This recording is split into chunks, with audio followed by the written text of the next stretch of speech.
Okay, so we're back for another deep dive. And, usually around here we like to focus on happy, uplifting things, Right. but we're going to get a little bit darker this time. A little dark. A little dark, yeah. So we're tackling A Star is Born, Okay. the movie Lady Gaga, Bradley Cooper, all Hmm. that. But we're not really focusing on the music or the romance. Yeah. We're going deeper. Okay. We're going into Jackson, Maine's struggles with addiction. Right. So we've got some source material here. It's called a starisborn.dcx.pdf, All right. and we're going to be focusing on how the film portrays this, Yeah. especially his battles with alcohol and opioids. Oh, wow. So Okay. pretty heavy stuff. Yeah. Um, but I think it's a really important topic to talk about Absolutely. because addiction is something that affects so many people. It really does. Yeah. So let's just dive right in. What I found really fascinating about this film, it doesn't just show Jackson. Like Yeah. using it shows like the why, like what's going on. It digs deep. Yeah. Like there's a reason behind it. Yeah. And it's not, he's not just some like party animal. Yeah. He's not just a rock star. Yeah, exactly. So Yeah.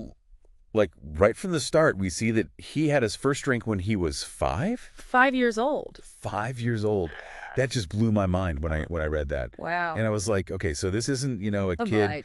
like sneaking a sip of beer at a barbecue. Exactly. That's serious. That's like red flag territory. Totally. Something's going on. Yeah. And they go on to show like his family history. Like his dad was an alcoholic, Hmm. lost his mother.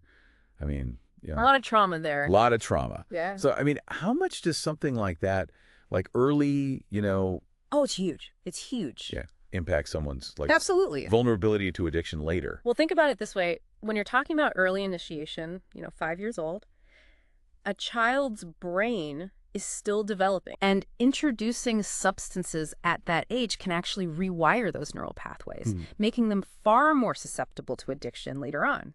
Think about the reward system, their impulse control. Right. It's all thrown off balance. Wow.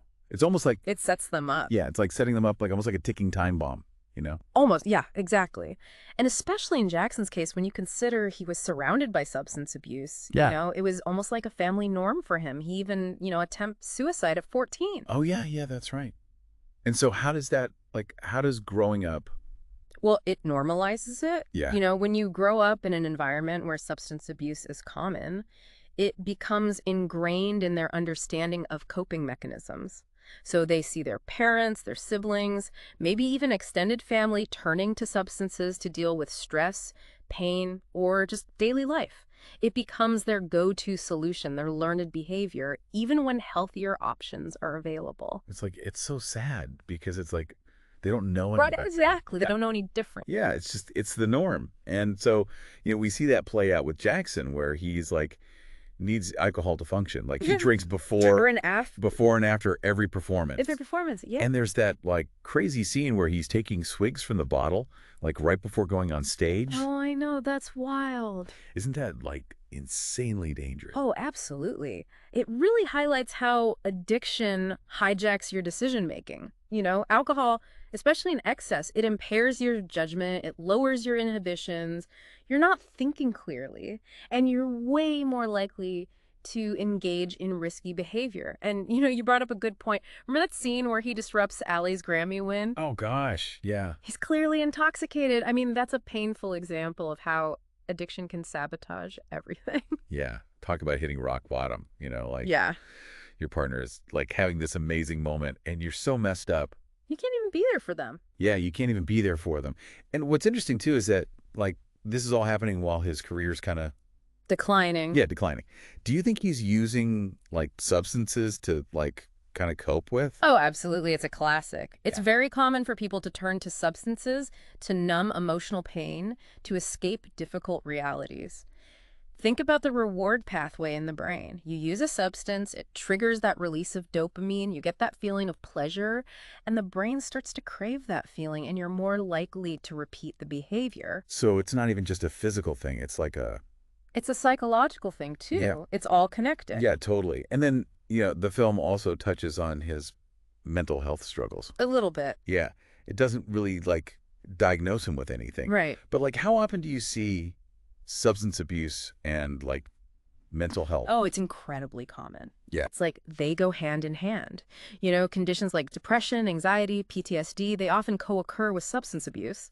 Sometimes the mental health issue comes first, and then they turn to substances to self-medicate.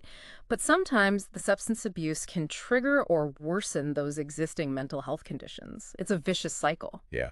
And that makes his attempt at rehab even more tragic Oh, there's because the rehab scene. it's portrayed as more of a luxury. Like a vacation almost. Yeah, like he's at this fancy place. Like there's no addiction psychiatrist or anything. Oh, really? No. No, relapse prevention plan. There's no plan. No. And that's the thing about addiction treatment. It needs to be comprehensive. Yeah. You can't just address the physical dependence. You've got to tackle the underlying psychological and emotional triggers as well.